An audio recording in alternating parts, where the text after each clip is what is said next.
Alô, galera, Vasco Análise aqui, Marcelo falando, ainda com a voz aqui meio baleada, mas vamos lá. Bom, vários assuntos aqui, né? Vamos começar pelo Pedrinho aí, informações, né? Notícias, que ele ficou chateado com a arbitragem e blá blá blá, peitou o juiz. Acho até que peitou de forma tardia, tinha que ter feito isso antes. Todos fazem isso, todos os treinadores fazem isso. Todos os presidentes fazem isso, né? Nós não temos um treinador dentro de campo com culhões para isso. Nós não temos um presidente, ou não tínhamos um presidente até agora, com culhões para reclamar. Então agora o Vasco está caindo na real. Todos os times do Brasil, seus presidentes, seus treinadores reclamam, né?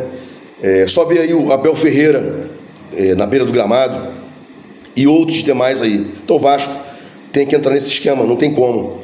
Uma coisa é você não querer ser beneficiado, como eu sempre digo que eu não quero ser, que o Vasco não seja beneficiado, mas que não seja prejudicado. Então, nesse raciocínio, se o Vasco não reclama, né, se o presidente não reclama, se o treinador não reclama de arbitragem, estaremos sendo prejudicados. Então, essa é a inteligência da história.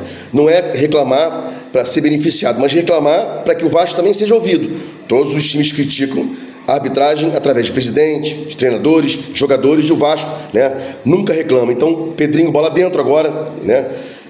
Sou crítico demais do Pedrinho, mas quando ele acerta aí, mesmo que de forma tardia, tenho que aqui ressaltar isso, né?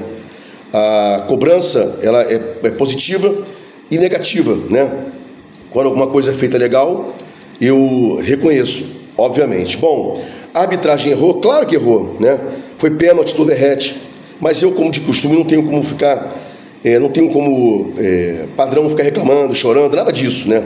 Mas o próprio time do Vasco erra quando não reclama em campo de faltas que o Vasco sofre. Jogadores do Flamengo, do Palmeiras, do Botafogo, Fluminense, quando sofrem uma falta, parece que perderam um fígado, um rim, caem no chão, fazem aquela cena e o Vasco não reclama, o Vasco não faz esse teatro. Então, novamente, o mesmo raciocínio, a mesma inteligência, não é para ser prejudicado. Então, se o Vasco ficar com essa conduta de não reclamar, de não protestar, vai ficar sempre sendo prejudicado. E aí, depois vem reclamar, não adianta. Os clubes reclamam através de jogadores, treinadores e técnicos. Tem que reclamar também, tem que fazer o jogo dos caras, né? Isonomia aí podre, mas não tem jeito. Então, o Verratti sofreu pênalti, ele mesmo não faz um escarcéu, deveria fazer um escarcéu. Quem lembra aí do Fred, do Fluminense, quando sofreu uma falta, o teatro que ele fazia? Então tem que fazer assim, não tem jeito. O jogo é esse, vamos jogar esse jogo aí, né? Bom, alguns assuntos estanques, né? Até para o vídeo não ficar muito chato, vou lá e volto, né? Vendo aí direto, né? Youtubers, mídia, tem que mostrar o contrato, tem que mostrar o contrato, Salgado já falou isso, youtubers aí dizendo, mostrar o contrato, não sei o que e tal, não pode mostrar o contrato. Será que essas pessoas não têm inteligência para entender isso, para estudar o tema? Tem um contrato que dizem que lá dentro tem uma cláusula de confidencialidade que proíbe a amostragem do contrato, proíbe mostrá-lo, não tem jeito.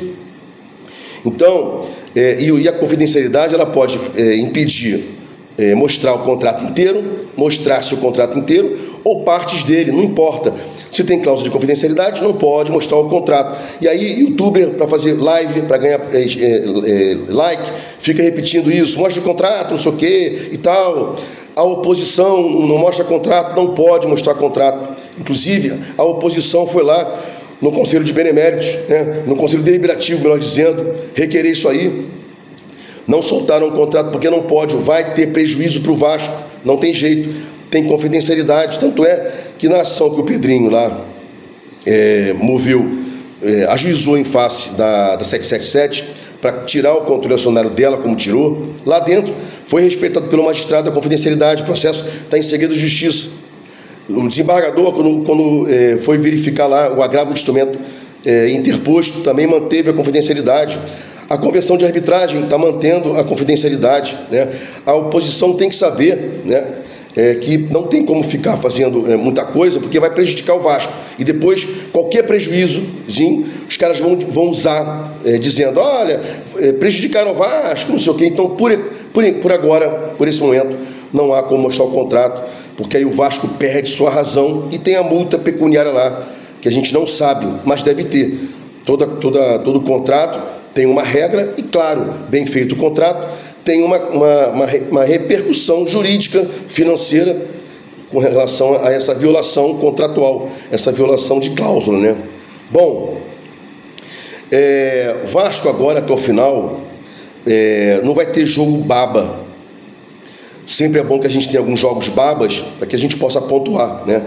Vasco está com 37, tem um número mágico de 42, 44, 45. Então o Vasco tem o São Paulo fora, jogo difícil. Bahia em casa, jogo também difícil. Botafogo é um clássico, é o virtual campeão aí, está disputando com Palmeiras, etc. Fortaleza fora, outra pedrada. Inter em casa, também é pedrada. Corinthians fora.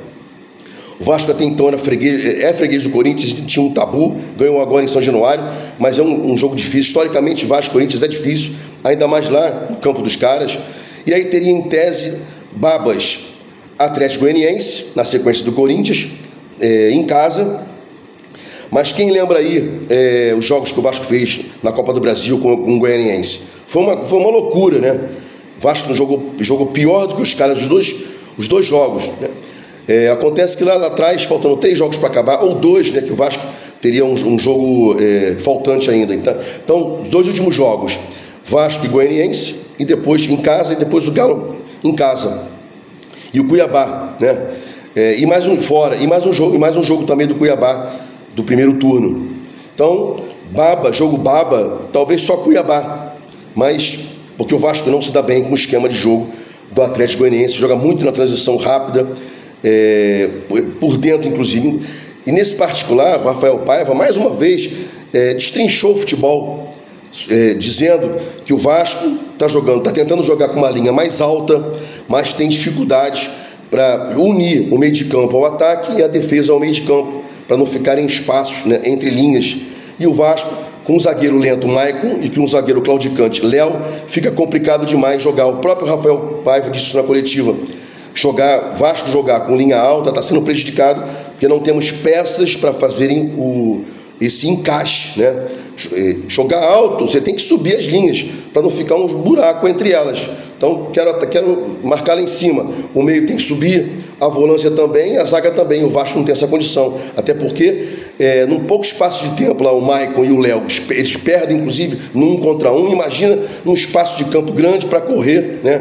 Correndo para trás, não destruindo a jogada. Então é complicado, é muita complexidade no futebol, né? Para dizer que a culpa é do Rafael, que não sei o quê, blá blá blá. Não tem peças para isso. Bom, seguindo aqui, Jair, né?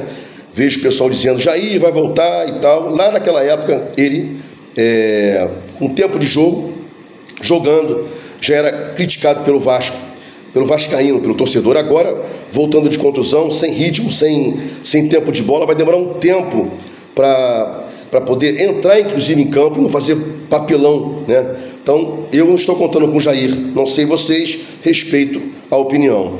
64.491 é o sócio torcedor do Vasco, pouco demais. Pedrinho parou de fazer essa campanha aí. Vamos voltar a fazer isso, botar 100 mil, né? Um time de futebol, ele vive de bilheteria, patrocínio master, televisão, jogadores, né? Venda de jogadores, venda de produtos oficiais, camisas, né? Renda gerada pelo estádio, por propriedade e, historicamente, o sócio torcedor. O Vasco tem que fazer dinheiro, então tem que haver um novo trabalho para que o Vasco possa voltar aí a fazer sócios, reconhecer sócios pelo Brasil inteiro, pelo mundo, né, dando alguma coisa para o torcedor, claro, não é só pagar mensalidade, tem que haver alguma coisa de troca para o torcedor. Se gostou do comentário aqui, se inscreva no meu canal Vasco em Análise, dá um like para mostrar o YouTube engajamento, sininho aí para receber do YouTube notificações, avisos quando meus vídeos forem ao ar. Vasco em Análise, fiquem com Deus e até o próximo vídeo.